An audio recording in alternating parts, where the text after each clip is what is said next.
Black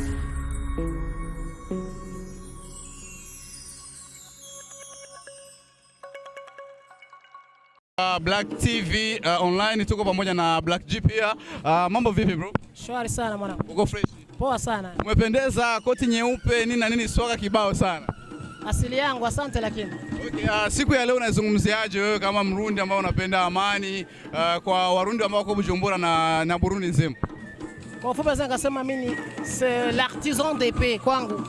Kwa ufupi nafurahia sana, naona watu wamejumuika pamoja.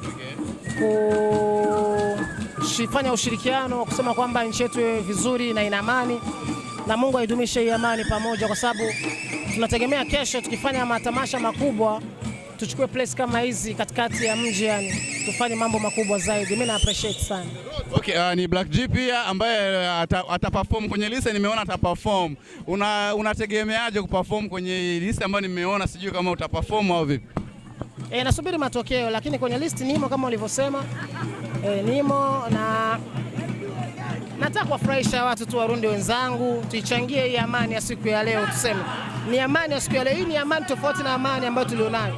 Ni amani, naona kama Warundi wanafurahia na wanapenda nchi yao. Nasema kwa pamoja tusimame, tujenge nchi yetu.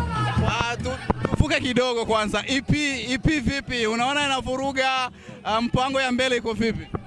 Naweza kumshukuru Mungu kwa sababu ilifanya mambo makubwa, mambo mazuri.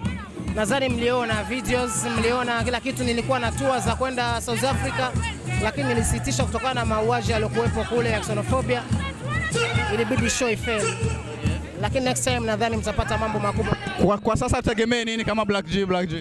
Mtegemee mambo makubwa, collab za kimataifa, video nzuri tofauti na nyumbani, kujichanganya na wengine na kufanya mambo ambayo ni zaidi ya kibiashara. Mwaka wa 13 nani amani nafika hapa Bujumbura, unawaambia nini wapenzi ambao wanapenda amani na muziki pia na Warundi kwa ujumla? Tupendane, tudumishe amani kwa pamoja. Asante sana. Asante pia, nashukuru sana.